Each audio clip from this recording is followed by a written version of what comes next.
सबको नमस्ते। सबसे पहले मैं अपने विभागाध्यक्ष प्रोफेसर ओम प्रकाश जी का आभारी हूँ, जिन्होंने आपसे जुड़ने का मुझे एक अवसर दिया, और सुधीर और मलखान को भी धन्यवाद इसके लिए।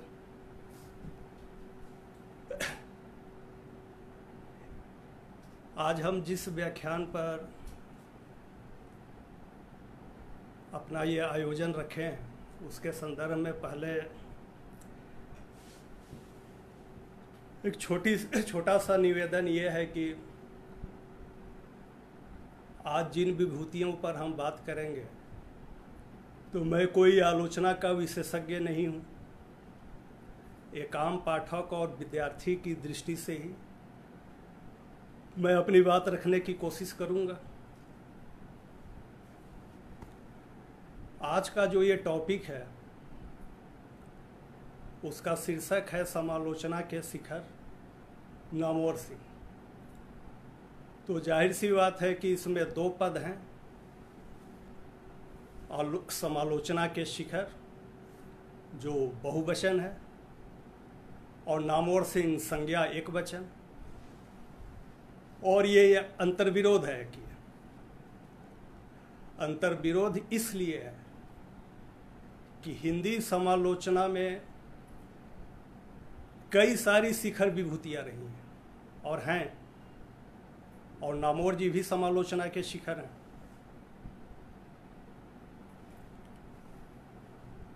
तो हमको अपने विमर्श में एक चीज का बराबर स्मरण रखना चाहिए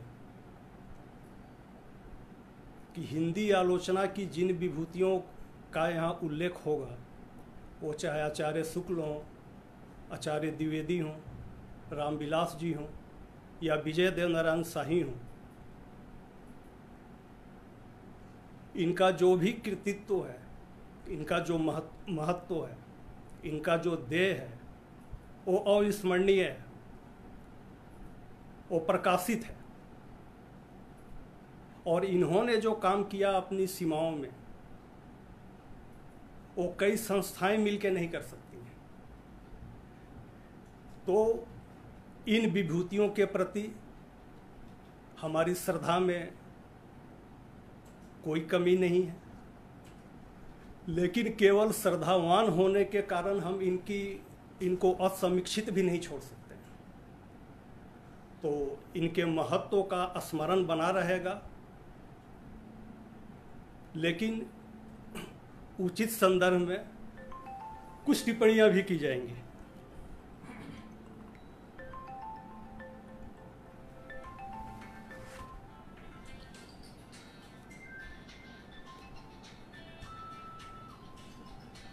आज के मूल विषय पर हम वापस आते हैं। हमारा आज का जो केंद्र है, वो जाहिर सी नामवर सिंह केंद्रित है। तो नामवर सिंह पर बात करने से पहले हमको स्वतंत्रता से कुछ पूर्व और उसकी बाद की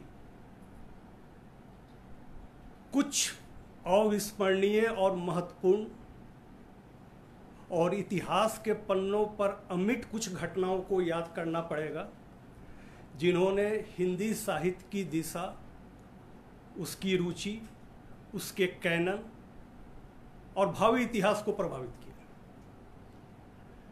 तो जैसा कि आप सब लोग जानते हैं, स्वतंत्रता से पूर्व ही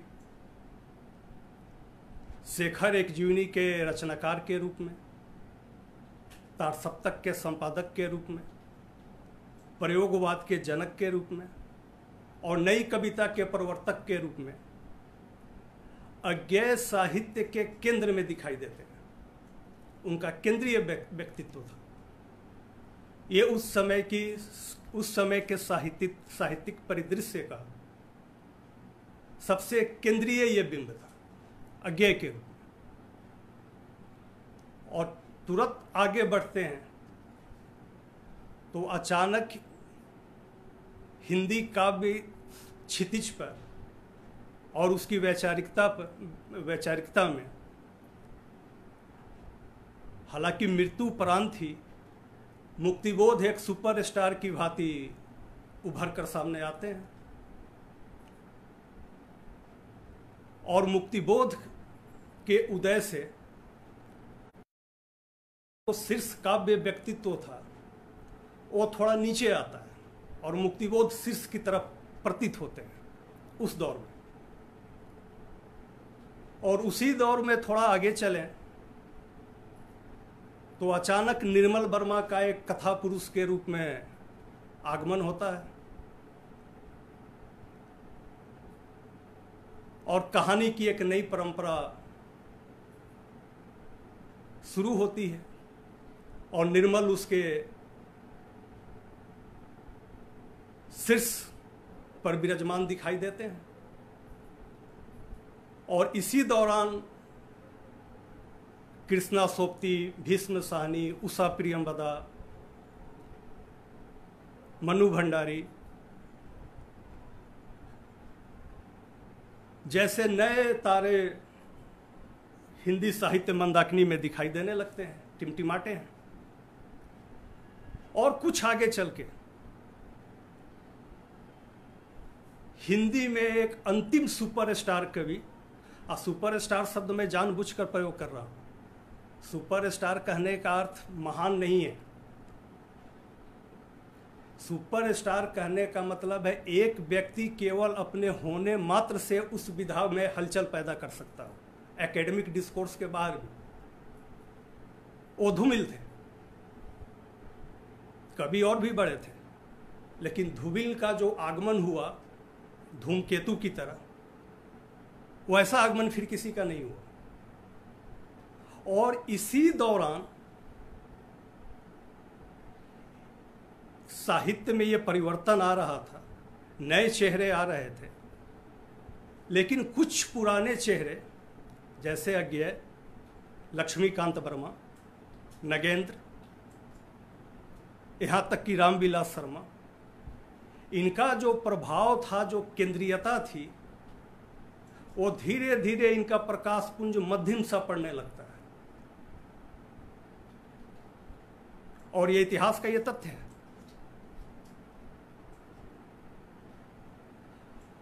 और आप में से सब लोग ये जानते हैं कि ये जो सारे परिवर्तन स्वतंत्रता से कुछ पहले और बाद तक जो चलते रहे, इन सारी घटनाओं के निर्देशक, नियंत्रक और नियंता वास्तविक रूप में नामवर सिंह थे। कि स्वतंत्रोत्तर हिंदी परिदृश्य में साहित्यिक गतिविधियों के केंद्र में नामवर सिंह की उपस्थिति नियामक के रूप में हुई और सारी साहित्यिक गतिविधियां उनके व्यक्तित्व के इर्द गिर्द घूमती सी प्रतीत होने लगी। इसी चीज को लक्ष्य करके राजेंद्र यादव ने कुछ खिन्नता और हताशा के स्वर में कहा था कि विश्व साहित्य इतिहास में ऐसा पहली बार हुआ कि कोई आलोचक इतना महत्वपूर्ण हो जाए कि रचनाकार नहीं बल्कि आलोचक साहित्य के केंद्र में स्थापित हो जाए। और यही बात केदारनाथ सिंह ने भी कही थी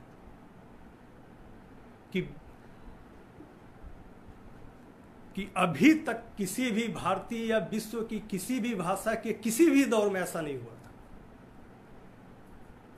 कि एक आलोचक साहित्य के केंद्र में आ जाए। हम इस मत की छानबीन आगे करेंगे, लेकिन ये जो स्थापना थी कि एक आलोचक साहित्य के केंद्र का नियामक हो जाए, ये आलोचक की स्थिति, उसकी भूमिका और उसके कृतित्व में एक ये नया और असाधारण अध्याय था। अब इस बात को राजेंद्र यादव ने यदि कहा या केदार जी ने महसूस किया, तो हमको अब पुरानी विभूतियों के पास थोड़ा लौटना होगा।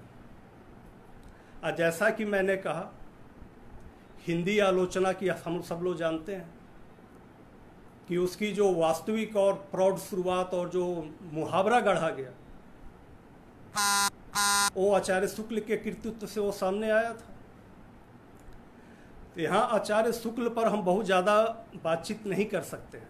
हम केवल जो राजेंद्र यादव की जो टिप्पणी थी और टिप्पणी क्यों करके थी, उस संदर्भ में आचार्य शुक्ल को हम याद करने की कोशिश करेंगे। आचार्य शुक्ल की महत्व स्थापना के लिए जो भी प्रयास किया जाए, लेकिन ऐतिहासिक सच्चाई तो यही थी कि आचार्य शुक्ल अपने समय में साहित्य के केंद्र में नहीं थे। उस समय केंद्रीय व्यक्तित्व जयशंकर प्रसाद का था। उनके व्यक्तित्व के सामने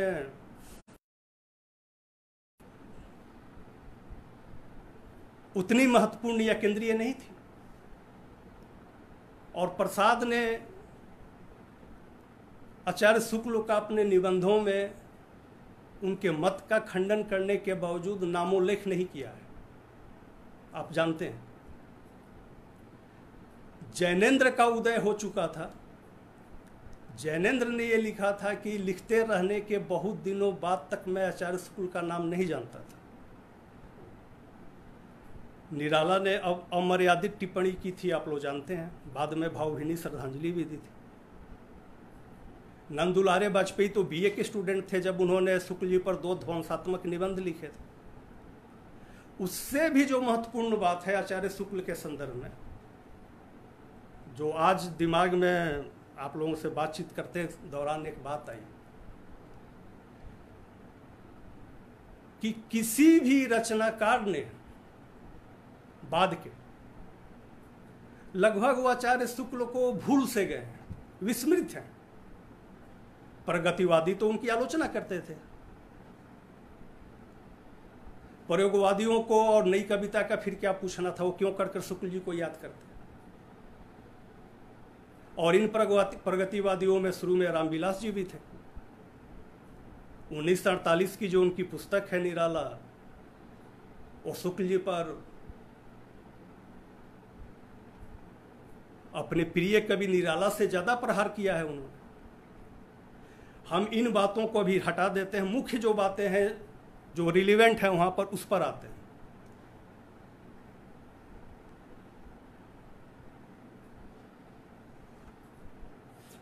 आचार्य शुक्ल की जो उपलब्धियां थी और हैं, लेकिन एक बात जो स्पष्ट दिखती है कि आधुनिकता की शुरुआत वो गद्य से मानते हैं। और ये आश्चर्यजनक है कि गद्य समीक्षा उनके समीक्षा कर्म में हाशिए पर है। वो मूलतः काव्य केंद्रित या काव्य के आलोचक हैं। भारतेंदु पर उन्होंने जरूर कुछ विस्तार से लिखा, लेकिन उस समय तक उपन्यास काफ़ी विकसित हो चुका था, नाटक काफ़ी विकसित हो चुके थे, दूसरी विधाएं भी आ गई थी गद्य की। लेकिन शुक्ल जी का जैसे वहाँ मन नहीं लगता है। तो गद्य से विमुख आधुनिक युग का आलोचक अपने युग की मांग से थोड़ा सा शुक्ल जी पीछे हो रहे थे। लेकिन बात यही नहीं थी। सबसे महत्वपूर्ण थी कि इस गद्य के आगमन ने परंपरागत काव्य का जो प्रबंधत्व था, उस गद्य की सत्ता ने कथा तत्व को जो चुनौती दी, यानी प्रबंध को, इससे जितने भी सचेत रचनाकार थे वो सावधान हो गए थे। तभी प्रसाद ने कमायनी में प्रगीत लिखा। प्रबंध उस रूप में वो नहीं है, सरोज स्मृति में प्रगीत है। रचनाकार उस चुनौती को महसूस कर रहे थे। प्रबंध का अंत हो चुका था और शुक्ल जी उस दौर में भी प्रबंध को अपना आदर्श मान रहे थे। और ऐसा नहीं है कि एक क्लासिकल कोई परंपरा थी। अभिनव गुप्त और आनंद वर्धन ने गीति काव्य को श्रेष्ठ माना था। प्रबंध को आदर्श मानने की परंपरा कोई उतनी स्पष्ट संस्कृत पोएटिक्स में नहीं रही थी। और दूसरी जो सबसे महत्वपूर्ण बात थी कि साहित्य में आधुनिकता का प्रवेश हो चुका था, लेकिन शुक्ल जी की यदि आप शैली और भाषा का मूल्यांकन करें तो वो सर्वत्र समान है। चिंतामणि की जो भाषा है, हिंदी साहित्य के इतिहास की जो भाषा है, जायसी की जो भाषा है, तुलसी की भाषा है, छायावाद की जो भाषा है, लगभग वो अपरिवर्तित और आवृत्तिमय है। और जो शब्दावली है वो रचना से निश्रित नहीं हुई है, वो बाहर से आरोपित शब्दावली है मूल्यांकन की। वो रचनानुकूल या रचना से सर्जित आलोचनाओं नहीं है, और वो पदावली आवृत्तिमय है, बार बार एक ही पदों का प्रयोग करते हैं। तो इस गद्य की अवहेलना, प्रबंध की मांग और अतिरिक्त सामाजिक नैतिक जो उनके सैद्धांतिक आग्रह थे, वो नए काव्य को मूल्यांकन में थोड़े से पीछे हट रहे थे। तो जब वो केंद्रीय स्थिति की बात की गई कि कोई आलोचक पहली बार केंद्र में आया, इस संदर्भ में मुझे आचार्य शुक्ल की उस भूमिका को दोबारा से याद करना पड़ा कि समकालीनता से मुठभेड़ की जो चुनौती थी, परंपरा का उन्होंने निसंदेह जो मूल्यांकन किया वो हम उनके ऋणी हैं, सीखने की जरूरत है हमें। लेकिन समकालीनता से जहां मुठभेड़ होनी थी वहां आचार्य शुक्ल कुछ चुके हुए से प्रतीत होते हैं। इसीलिए छायावादियों ने उनकी आलोचना का बहुत ज्यादा परवाह नहीं की।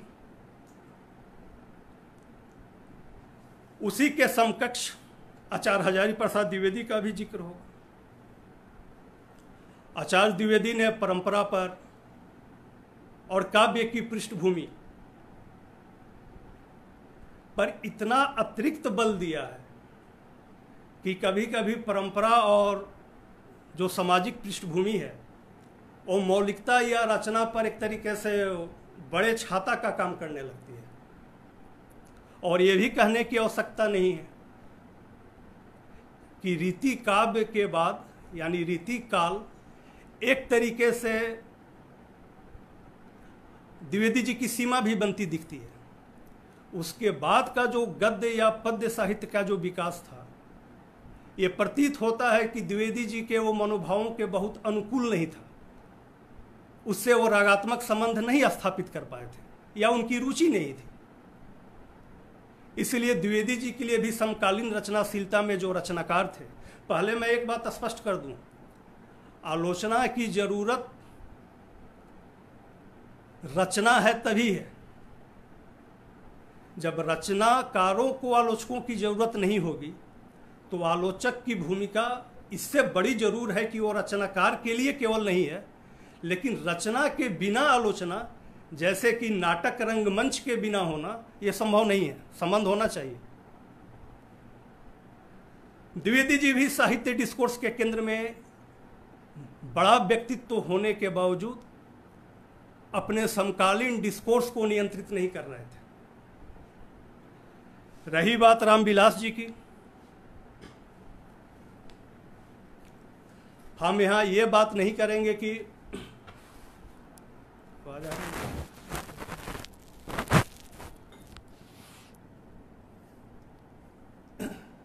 रामविलास जी ने रंगे राघव पर क्या लिखा, द्विवेदी जी पे क्या लिखा,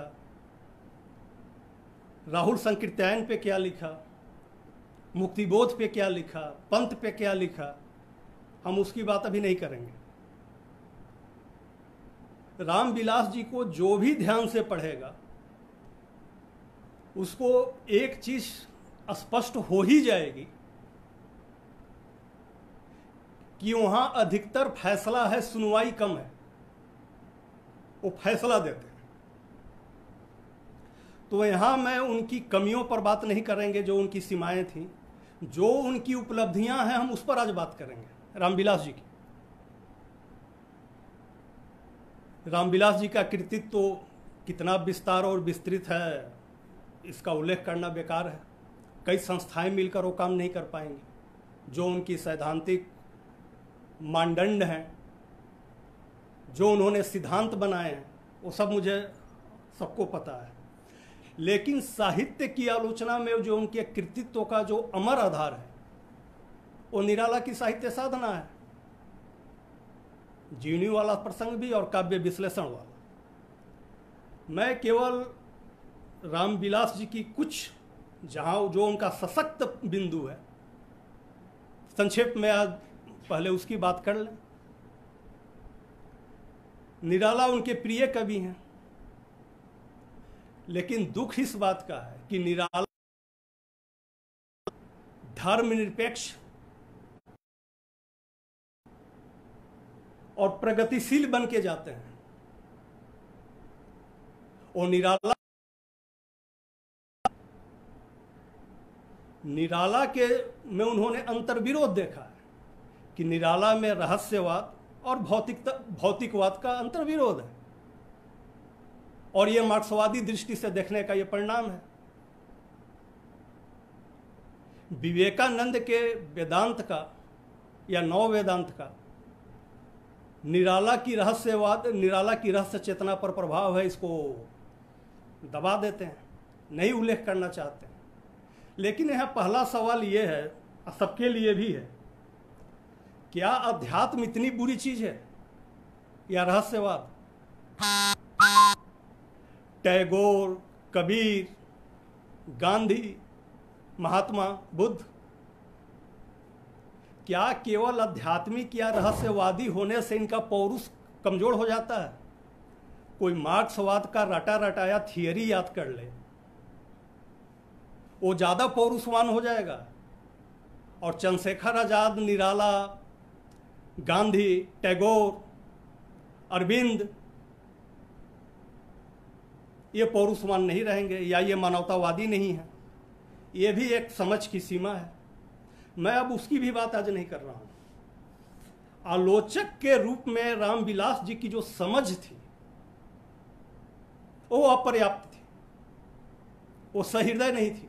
विचारधारा का उस पर आतंक है, दबाव है, पूर्वग्रह है, और जाने अनजाने उन्होंने उन पूर्वग्रहों से हिंदी पाठकों को संचालित भी किया, उसके काव्य बोध को प्रभावित किया है। उदाहरण, निराला की जो सबसे उदात्त कविता थी तुलसीदास, इसमें वो सांप्रदायिकता के कारण रत्नावली को रीतिकालीन नायिका वो मानते हैं, और तुलसीदास को सामंती विलासता या मध्यकालीन विलासता का प्रतीक भी मानते हैं।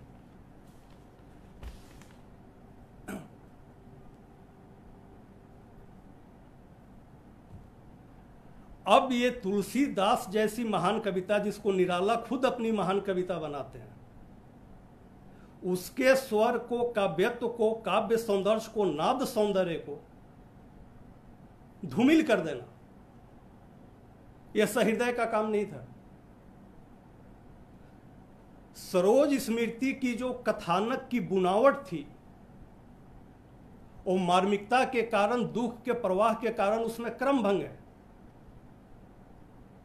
और यह मनोवैज्ञानिक है, और वही उसका सौंदर्य है कि उसकी इतिवृत्तात्मकता, कालक्रम का जो अनुक्रम है, वो भावावेग में टूटता है। सरोज स्मृति की संरचना को उन्होंने अपर्याप्त बताया है, जो निराला की दूसरी सबसे बड़ी उपलब्धि थी। राम की शक्ति पूजा जैसे जातीय गौरव की कविता को इसलिए महत्व नहीं देते हैं वो कि ऐतिहासिक न होकर पौराणिक है, रहस्यवादी है, और निराला का व्यक्तित्व उसमें आरोपित है। इसी कारण से प्रेमचंद के बारे में वो टिप्पणी करते हैं कि सेवा सदन, गोदान पर टिप्पणी करते हुए उन्होंने कहा कि गोदान जैसा, सेवा सदन जैसा स्थापत्य फिर दोबारा नहीं पा सके। अब गोदान और सेवा सदन को ऊंचा दिखाना स्थापत्य की दृष्टि से, वो रामविलास जी की एक अपने पूर्वग्रह थे, और उसके बाद अचानक से रामविलास जी साहित्य का अध्ययन, समकालीन चिंतन छोड़ के वो इतिहास और संस्कृति के अध्ययन में चले गए, जैसा कि आप लोग जानते हैं। मुक्तिबोध पर उन्होंने अंतिम रूप से विचार किया और उनके मतों का कोई हिंदी साहित्य पाठकों ने किस रूप में लिया और उसका क्या प्रभाव पड़ा वो हम लोग जानते हैं। और उसके बाद वो समकालीन साहित्य से विमुख भी हो गए। नई कविता पर काम करते हुए शाही ने तीखी टिप्पणी की थी कि इन महानुभावों की साहित्य की जो समझ है वो रामविलास जी से बेहतर नहीं है। मैं केवल यहाँ ये कहना चाहता हूँ कि नए रचनाकारों या नए कवियों के लिए या नई रचनाशीलता के लिए न रामविलास जी प्रस्तुत थे और न नए रचनाकार उनके लिए प्रतीक्षारत थे। इसलिए जब राजेंद्र यादव ने वो बात कही तो नामोर सिंह की उस व्यक्तित्व की उपस्थिति को समझना पड़ेगा।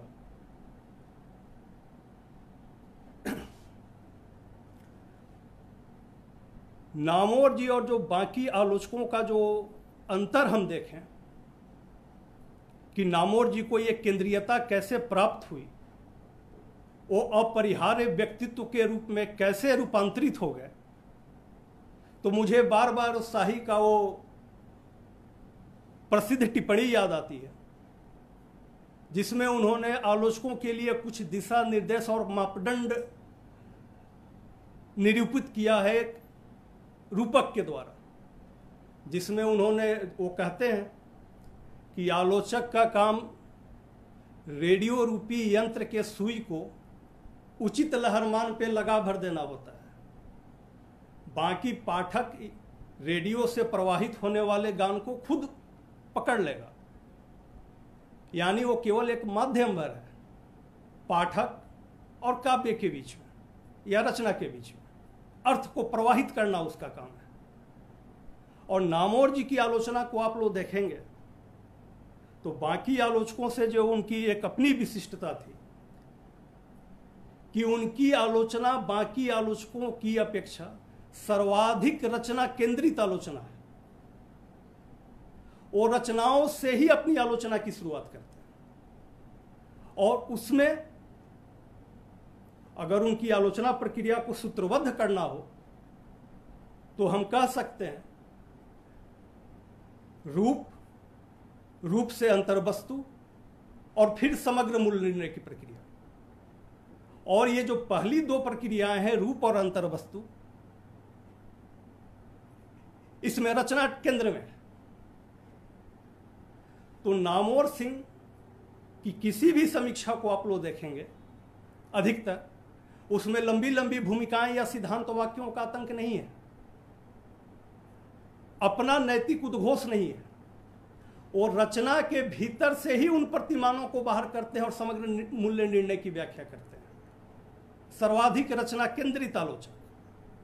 और ऐसा नहीं है कि वो सामाजिक, राजनीतिक, आर्थिक या नैतिक प्रतिमानों का प्रयोग नहीं करते हैं, लेकिन पहले काव्यत्व को प्रकाशित कर लेने के बाद निर्णय वो बाद में देते हैं।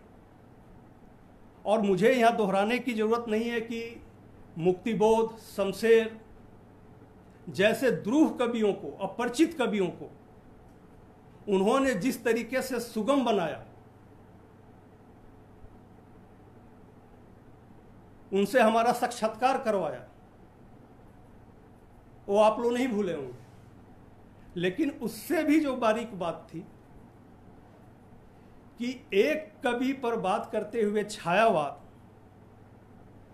लोगों को लगता है नामकरण से कि वो छायावाद पुस्तक है, लेकिन जिन्होंने भी उस पुस्तक को पढ़ा होगा वो ये महसूस कर सकते हैं कि छायावादी कवियों के काव्य विश्लेषण में वो भक्ति पोएट्री तक जाते हैं, संस्कृत पोएट्री तक की वो यात्रा करते हैं।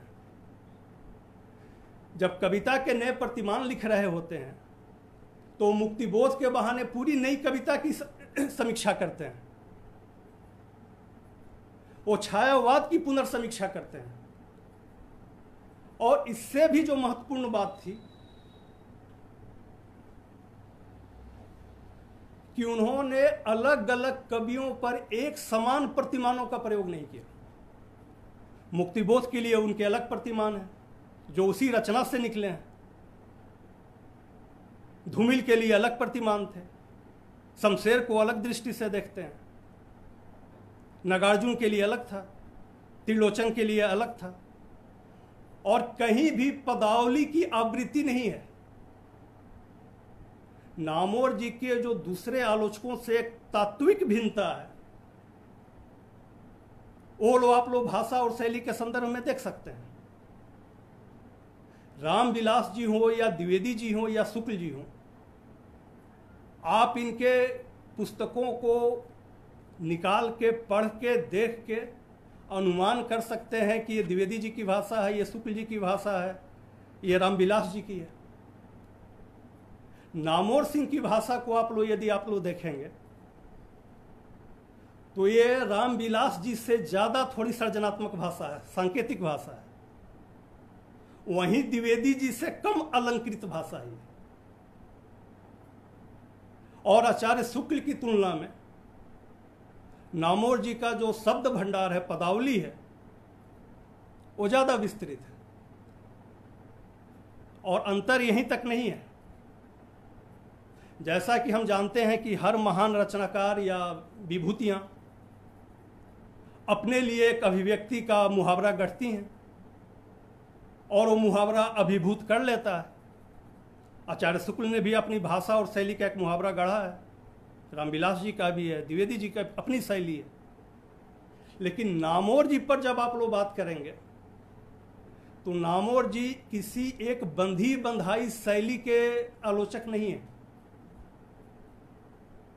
छायावाद पुस्तक की जो भाषा और शैली थी और कविता के नए प्रतिमान को आप लोग पलटेंगे, यकीन नहीं होगा कि एक ही आलोचक की दोनों रचनाएं हैं। दूसरी परंपरा की खोज का जो गद्य है और कहानी, नई कहानी का जो गद्य है, भिन्न शैली में है, भिन्न मुहावरे में है। तो एक अभिभूत करने वाले मुहावरे को गढ़ना और अद्यांत उसी में कैद हो जाना और नित्य नए मुहावरों को गढ़ना, फिर उससे तोड़ना, फिर उसको गढ़ना, ये नामवर जी को बाकी आलोचकों से पृथक करता है कि ये शैली और भाषा का जो विविधता थी, ये आलोचकीय व्यक्तित्व के विस्तार और विविधता का ये सूचक था। और दो नामवर जी की जो सबसे बड़ी जो विशेषता जो उनको बाकी से अलग करती है, अधिकतर आलोचकों ने अतीत का मूल्यांकन किया। उनकी मुठभेड़ कम है या उपेक्षित है, लेकिन समकालीन और संभावित दौर की सशक्त रचनाओं को पहचान लेना कि संभावना किसमें है, ये नामवर सिंह ने जिस विवेक और दूरदृष्टि और सफलता के साथ किया, वैसी सफलता किसी और को नहीं मिली। और यही कारण है कि रचनाकारों और नामवर सिंह में एक संबंध हेतु बन गया कि यह आलोचक के विवेक पर भरोसा पहली बार हुआ कि तमाम पूर्व ग्रहों, राजनीति, आक्षेपों, व्यक्तिगत दुराग्रहों के बावजूद आलोचक की अपरिहार्यता बची रही, उसकी प्रतीक्षा बची रही और उसकी समझदारी असंदिग्ध रही।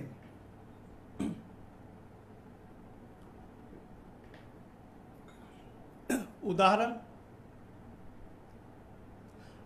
आचार्य शुक्ल और रामविलास जी के काव्य विवेक पर समकालीनों ने काफ़ी तीखी टिप्पणी की थी, आप लोग जानते हैं।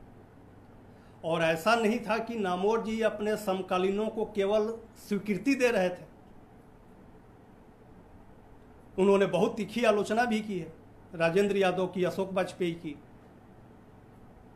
लेकिन क्या किसी हिंदी के समकालीन आलोचक या रचनाकार ने यह कहा कि नामवर जी को मेरी काव्य की समझ नहीं है, नामोर जी पर यह आरोप लगा कि उन्होंने पूर्वग्रह पूर्वक अनुचित मूल्यांकन किया या मुझे यथोचित महत्व नहीं दिया या उसको यथोचित महत्व दे दिया। लेकिन क्या किसी ने यह कहा कि नामोर जी को किस काव्य समझ चूक गई? क्या राजेंद्र यादव ने कभी कहा कि मेरी कहानियों की समझ नामोर सिंह को नहीं है? अशोक वाजपेयी ने कभी कहा कि मेरी कविता को नहीं समझ सकते हैं?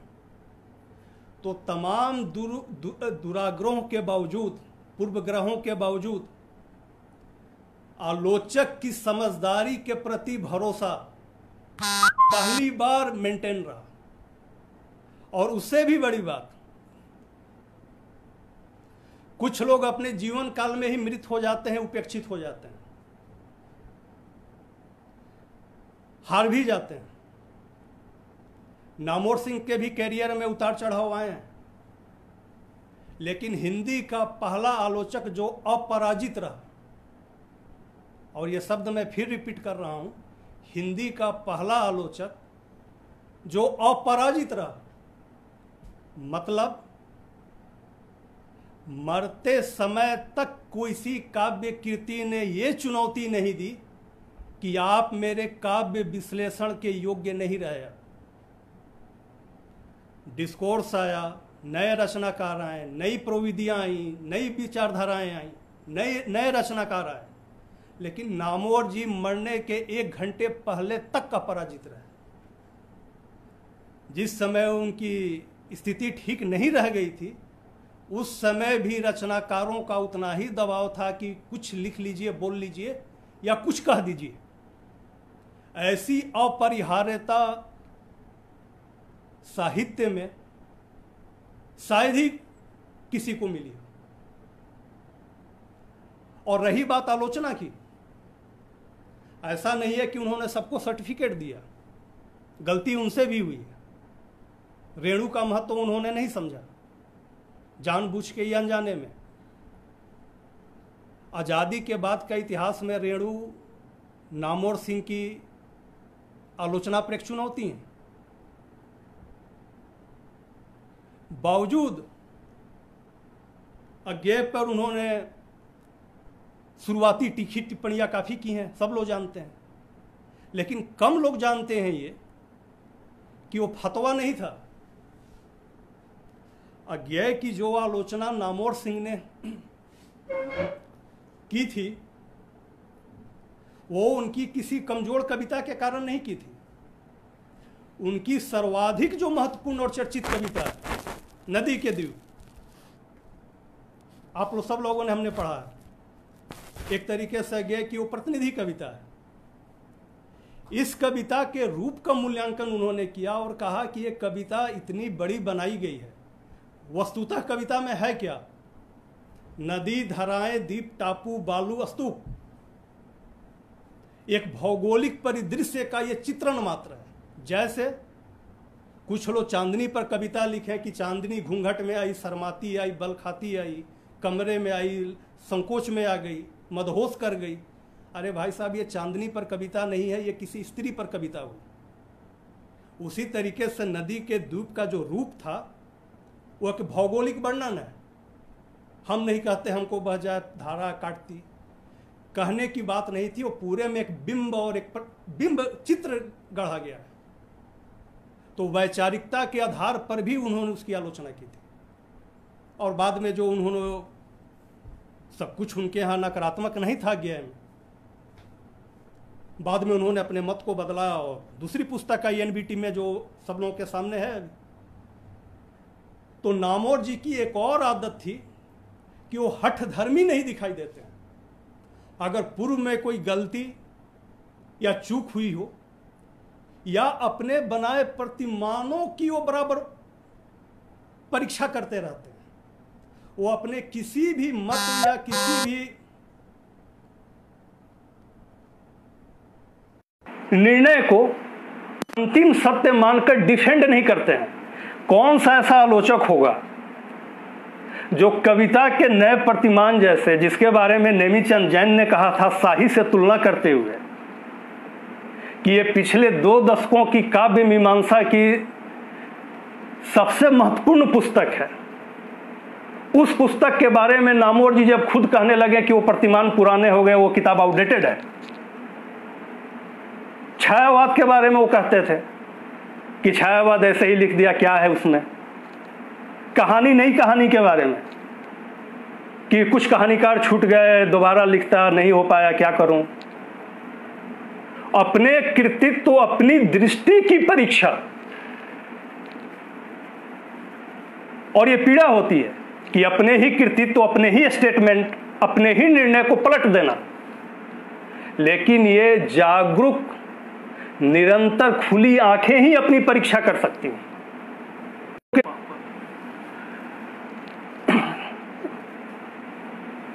क्या मैं बोल रहा था?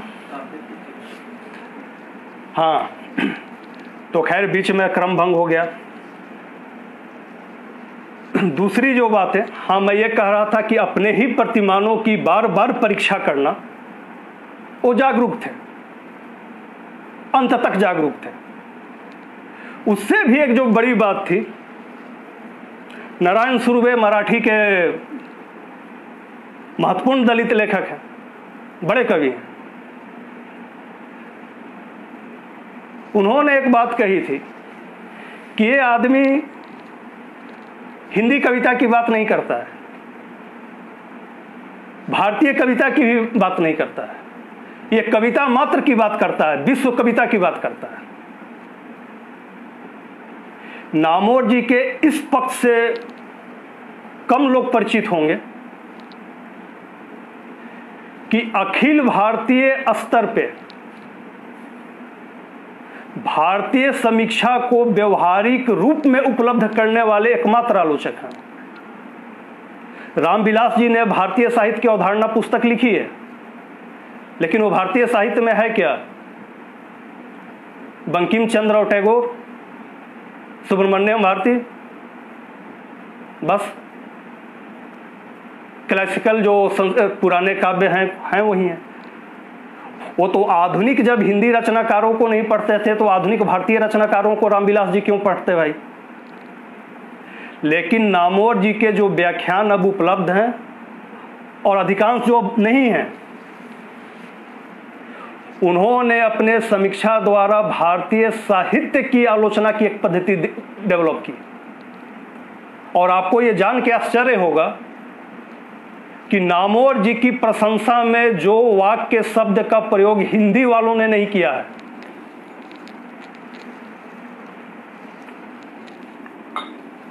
उससे ज्यादा उनकी प्रशंसा और स्वीकृति और प्रभाव दूसरी भारतीय भाषाओं पर है। रचनाकारों से आप मिलिए, या भालचंद नेमाड़े हो, हरभजन सिंह हो पंजाबी के, रमाकांत रथ हो उड़िया के, इनसे बात करने पर नामवर सिंह हिंदी से बाहर नामवर सिंह का क्या कद है वो पता चलता था, और वो रिटर्न भी है, वक्तव्य भी है। अखिल भारतीय स्तर पे हिंदी बौद्धिकता की व्यवहारिक जो परिकल्पना थी उसको उन्होंने उपलब्ध किया था, जो काम बाद में निर्मल और अज्ञे ने भी किया। इसी से जुड़ा एक दूसरा है यह कि न केवल वो भारतीय साहित्य के समीक्षक थे, भारतीय साहित्य में हिंदी बौद्धिकता को मान दिलाने वाले थे। आश्चर्यजनक रूप से मराठी के जब किसी कवि से वो बात करते थे तो वो बताता था कि मराठी की उन प्रवृत्तियों और रचनाकारों की वो बात करने लगते थे जो हम लोग नहीं जानते हैं। गुजराती वाले ये बात बोलते थे, पंजाबी में। उसी से जुड़ा एक जो दूसरा पहलू था कि नामवर जी केवल हिंदी के आलोचक नहीं थे और भारतीय साहित्य के आलोचक नहीं थे। आप दूसरे विभागों में जाकर नामवर सिंह के कद का पता कर सकते थे, उनका सम्मान क्या था, उनकी प्रतिष्ठा क्या थी। और ये ऐसे नहीं हुआ था। अंतः अनुशासनात्मक विषयों पर जो उनके व्याख्यान होते थे उसमें जो उनकी सफलता और विलक्षणता थी ये सम्मान उस कारण से मिलता था। दूसरे विभागों में ड्यू के हिंदी विभाग में उनको सम्मान मिले या न मिले, ड्यू के दूसरे विभागों में चले जाइए, दूसरे विश्वविद्यालय के अंग्रेजी डिपार्टमेंट में, उर्दू में नामोर जी क्या है वो पता चलता था।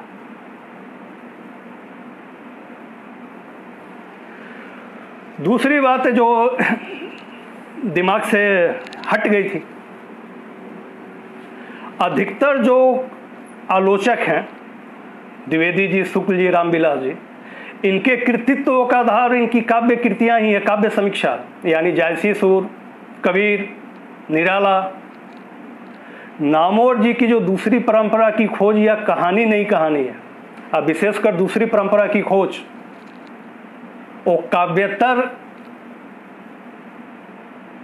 हिंदी समीक्षा का वो चरमोत्कर्ष प्रतीत होता है। आलोचना की कोई नई शैली है, और साहित्य में आलोचक को कितना मुखर होना चाहिए या कितना चुप होना चाहिए, इस किताब से वो भी सीखा जा सकता है कि रचनाकार को चाबुक लेके हम कोशिश करें। नामोर से ऐसा नहीं करते थे, इसीलिए रचनाकारों के लिए वो अपरिहार्य बने रहे। खैर, समय काफ़ी हो रहा है, मैं कुछ और बिंदुओं की बात यहाँ कर दूं। नामोर सिंह का जो सक्रियता का जो केंद्र है, वो कोई पाठ और टेक्स्ट में नहीं है, वो संपादक भी थे आलोचना के। आलोचना का महत्व क्या था, समय कम है, दोहराने की ज़रूरत नहीं है। हिंदी पाठ्यक्रम के निर्माण में जो आधुनिक पाठ्यक्रम हम अभी तक पढ़ते आए हैं विश्वविद्यालयों में, उसमें नामोर जी की भूमिका क्या थी सब जानते हैं। पाठ्य पुस्तकों के निर्माण में उनकी भूमिका क्या थी एनसीईआरटी में, वो हम जानते हैं। और एक अंतिम बात कि कुछ लोग साहित्य और राजनीति का संबंध जोड़ते हैं कि साहित्य का एक राजनीति से संबंध है, सत्ता से कद प्रभावित होता है, इसमें दम है। लेकिन हमको ये नहीं भूलना चाहिए कि हिंदी में राज्यपाल भी हुए हैं, वाइस चांसलर भी हुए हैं, कुलपति भी हैं, संघ लोक सेवा आयोग के सदस्य भी रहे हैं, और अभी भी बहुत सारे आयोगों के अध्यक्ष और रेक्टर, डीन सब लोग बने हुए हैं। नामोर जी इतने बड़े पोस्ट पर कभी नहीं रहे। यहाँ बड़े बड़े अंग्रेजी समाचार पत्रों के संपादक भी रहे हैं हिंदी में, नाम बताने की जरूरत नहीं है। लेकिन एक चीज हमेशा साहित्य और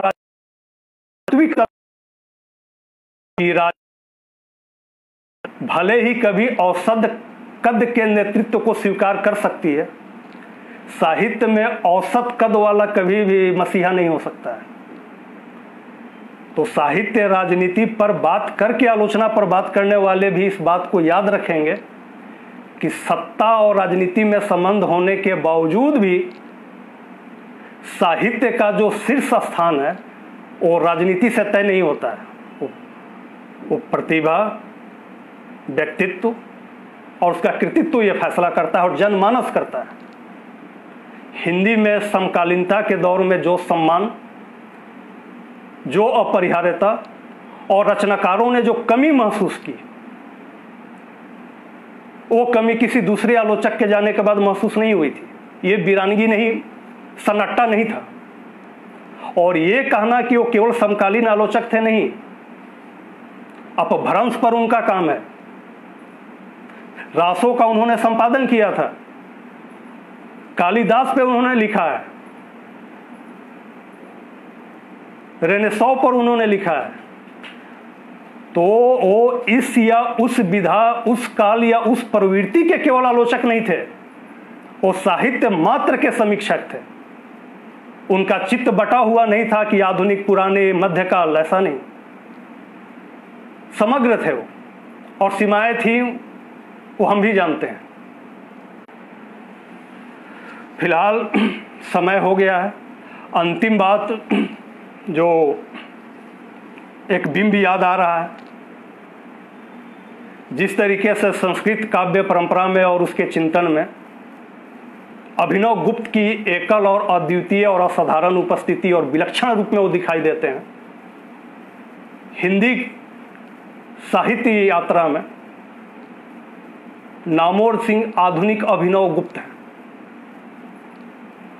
लेकिन ये परंपरा अंतिम न हो, चलती रहे, इसके लिए हम और आप क्या कर सकते हैं?